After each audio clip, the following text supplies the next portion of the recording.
scalable, profitable, and importantly, ecologically and socially far more sustainable. Let's talk about these very pressing matters in a session titled Earth's Dividend Between Profit and Protection. Please join me as I call on stage Dr. Aminah Gurib-Fakim, who's the former president of Mauritius and an award-winning scientist, Mr. Erik Solheim, former executive director, United Nations Environment Programme, or UNEP, and the former Environment Minister, Norway, and they will be in conversation with News 18's Palki Sharma. Palki, thank you.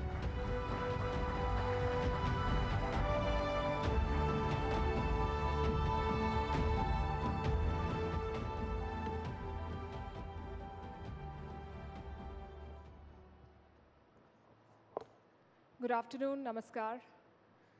I would say this is the most difficult conversation of this summit because climate change does not have fun political one-liners. Climate change is not dramatic or urgent. Some 50 to 70 countries are going to polls this year. I'm not sure climate change is an election issue in even 5 of them. It's a footnote in most policy documents. It's everyone's problem, yet no one wants to solve it. Summers are getting hotter, winters are getting colder, freak weather is becoming more common, billions are being lost in economies the world over, climate refugees pose the next big challenge, and some countries face extinction. So what we want to ask today is, what will it take for us and our world to take climate change seriously?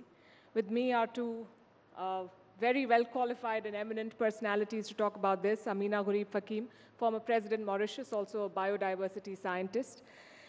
And Erik Solheim, former Executive Director of the United Nations Environment Programme with an extensive career focusing on climate change. Welcome to Rising Bharat and to India. Aminah Gurib-Fakim, the world is talking a lot more about climate change, but is this talk translating into policy and action? Are we doing better at mitigating the climate crisis than we were, say, 10 years ago? Good morning, and again, Palki, thank you. Thank you. It's a great pleasure always to be back in India.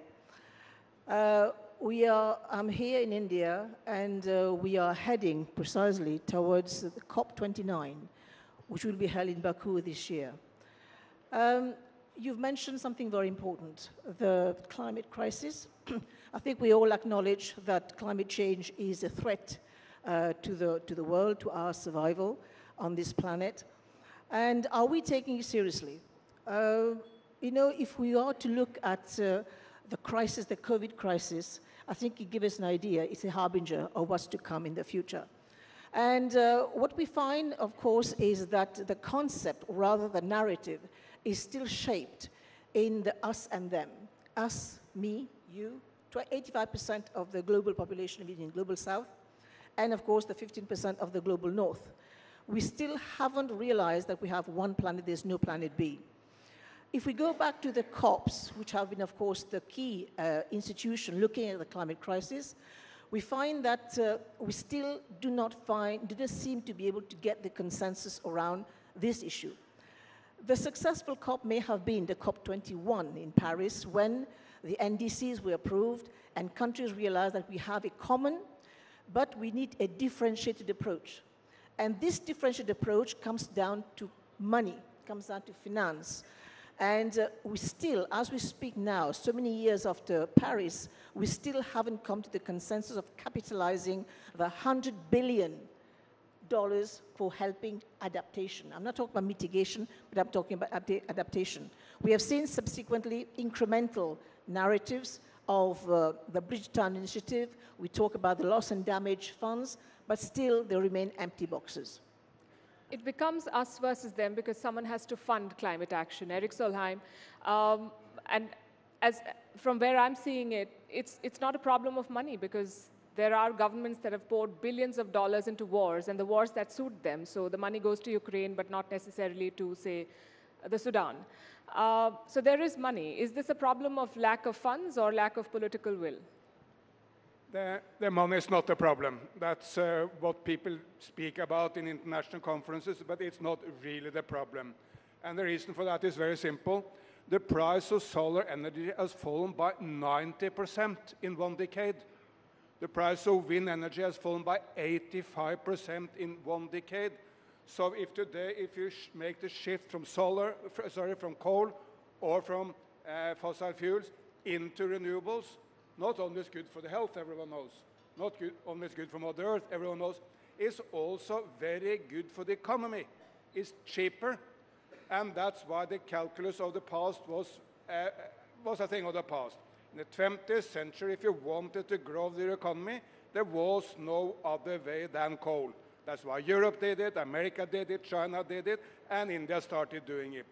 But today you can grow the economy by renewables, and frankly, this is why Prime Minister Modi is now leading India in the right direction.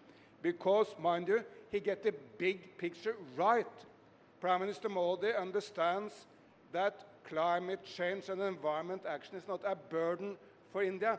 It's an enormous opportunity. It's an opportunity for more jobs, getting people out of poverty, but doing it in a green way. And if I may add, maybe the best slogan I ever heard in India, Bharat on this, was Ola, the Uber of India, as you all know. They have a wonderful factory in Tamil Nadu, young Tamil ladies making electrical scooters, and the slogan is really captivating. It says, Tesla for the West, Ola for the rest. Because meaning that Bharat can get any number of jobs from moving into the green economy. You make interesting points, and you were telling me earlier that you believe that Indian culture is the best suited for climate action. Do you want to tell our audience about that? Sorry, Indian culture, you said, is better suited. Look, the old Brits had a, to put it mildly, very unfavorable view of the Hindu Dharma, or the traditional Indian culture. They saw it as a second-rate religion, with any number, millions of gods, didn't take it seriously at all. Then switch to 2024, and Hindu Dharma looks like the most modern of all religions. Why? Because look, in Christianity, while there is a strong drive to protect nature in Christianity, still the perspective is always that the human being is superior. Human being is superior to nature. While in Hindu Dharma, man is part of nature. Man is in nature. And that now looks such a modern perspective. And the old Indians, they venerated nature. They did it even to the extent of making God half animal, half human. I mean, Ganesh, half elephant, half human, Hanuman, half monkey, half human. And can there be a stronger signal of the unity of man, humans, and nature than making God half nature, half human? So what the Brits spoke so negatively about 100 years ago is now looking as the most modern of all global thought systems. That's a very interesting perspective. Aminah, Gurib-Fakim, your thoughts on what India is doing, and countries like India, even China, have developmental requirements. Same with Mauritius. As the president, I'm sure you've seen this firsthand, the challenges that climate change poses to you and your people. So you have to find a way to balance the two. How do you think these countries are doing? First of all, I just pick up to what Erik has just said. The approach that the global south and India, Asia, of course, and China, I think the approach is that we are very much part of the ecosystem and that we need to start respecting nature, and the solutions will be, of course, in nature. But you mentioned something about the challenges of climate and how India and in most Asian countries, even China, are tackling. I think the plan is there. There is a game plan to address this. I think many of the rising emerging economies, of course, India is one of them, they have the plan. But I have a but. We are all integrated in the global economy. And this, of course, is the lifeblood of any country, is to see to it that trade increases so that jobs can be created. And my concern is that because of the competition, because of the moving geotectonic plates around the world, especially now that India and China are rising, is that there could be a break to this rise. And the break will come because when we start tying down trade to the climate. It's a good point, but there is a downside to it. It can become a break. I mean, also have to bring in Africa, because this is where I hail from, is that there will be a tendency to link up trade to cleaner technologies. And those countries that haven't played catch up, they will find big problems in terms of precisely benchmarking themselves to that level to see to it that trade happens. And that's what I fear will be the tendency moving forward. And I think this is where I think India, I'm sure, is already mindful of the way that she's going to progress in the future, because India is set to become, of course, now we are 5th, is going to be, of course, higher in the ranking of emerging economies. So this is something that has to be borne in mind. You mentioned the debate on who is going to take responsibility, and that also brings us to the point of historical responsibility, and there are countries that have contributed more to emissions. Do you think that's a valid point that the Global South makes, and do you feel let down by rich countries that do not put their money where their mouth is? Absolutely. I mean, if you look at the continent of Africa, it has been less than 3% in terms of global emission. The Global North has been 25% as we speak. There has been an initiative to capitalize the fund, and here I make a pledge for more funds for adaptation. And where we are falling short is that the needs of the Global South, excluding China, is $1 trillion per year. And I don't see any country or any institution that is able to actually match and bring forward this amount of fund. So this will be the race. And again, the 100 billion which has come on board since Paris hasn't been capitalized. We still have a gap. And if you look at 100 billion in the world global economy of 100 trillion, it's not a lot. But I don't see the will or the appetite to take this risk to help poorer countries adapt. And this is where we are failing, because the future of the world will depend on the growth in the Global South. And of course, the prosperity in Global South matters. If you take one item like immigration, we find that how much this is impacting, of course, the Global North and, of course, the Global South economies. Is it domestic politics, Erik, Solheim, that impacts this? Because we've seen climate deniers take high offices. We've seen the former US president who's in the race again. We've seen others. We've seen that when governments change, and now we're looking at many elections across the world, some regimes come with more intense and focused climate policies and others do not, and we know that climate action requires consistency. So do you think domestic politics plays a role, and how can we change that? Look, first of all, of course, no one should blame India or the Global South for climate change. The emissions of the United States of America up to this point are 25 times Indian emissions per capita.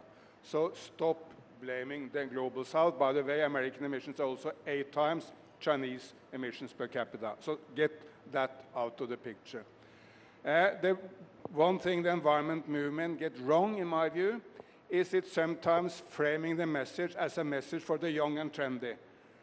But the message cannot be just for the young and trendy in Mumbai or Bengaluru. It must also be for the farmer in Uttar Pradesh, or for the coal worker in Jharkhand, or for the housewife in Telangana. I mean, it must be for the people. And the message is sometimes also so incredibly boring, it doesn't really work. So we need a better messaging to the people.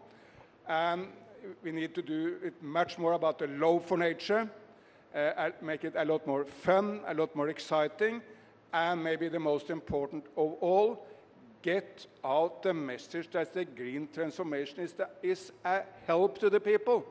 It's not a cost. It's an enormous achievement. Let me just give a few examples from India itself. In Gujarat Desert, the Adani Group is now building the biggest individual solar and wind plant in the world. It's as much energy as all the hydropower consumption of my nation, Norway, and we are fully fueled by hydropower at a very, very high level of consumption. That one plant is as much as we consume overall in Norway.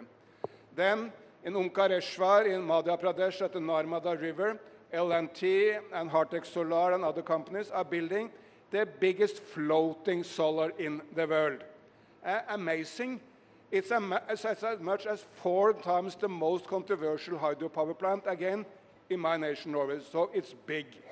And when Prime Minister Modi came back from Ayodhya, from the Ram Mandir, his first step was to say, look, Ram was about energy. Can I serve the people of India better than launching an initiative for 1 crore, 10 million rooftop solar? The initiative is already out there. Go into the internet and Google it and look into whether you can apply for it yourself. So, and of course, all these are beneficial to the people, creating jobs, creating prosperity, and making sure that India do not need to pay for oil from Norway or from Russia or from Saudi Arabia, but can use the money for the people back home. But we need to change the conversation from a very boring, very centered on a few young people in the city conversation to this amazing conversation of how all people, also farmers and workers, everyone will benefit from the green transformation. So change the conversation. That's an interesting point again. Aminah, Gurib-Fakim, we cannot talk about climate change and not mention big oil. And it's interesting that the last COP summit was hosted by one of the biggest oil producers in the world. There is again a debate on whether we should co-opt them and can petrodollars meaningfully fund green transition? Is that the only way forward now? Palki, there is a lot of conversation about oil. And I think last COP in Dubai, they had big problem actually getting the wordings right in terms of phasing out oil.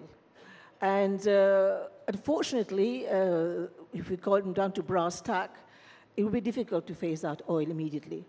But I think what we can get from the oil industry is precisely their CSR in terms of capitalizing the global funds to be able to help countries adapt.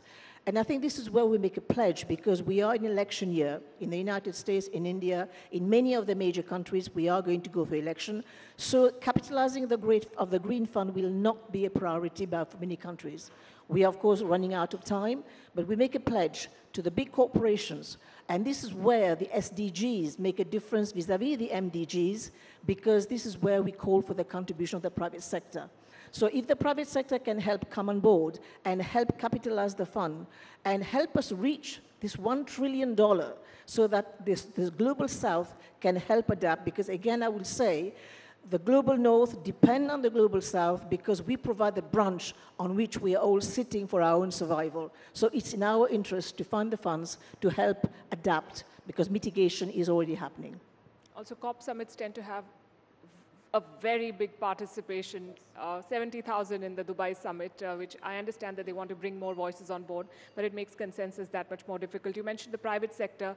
There's increasingly a pitch with sustainable products that are being pushed out in the market.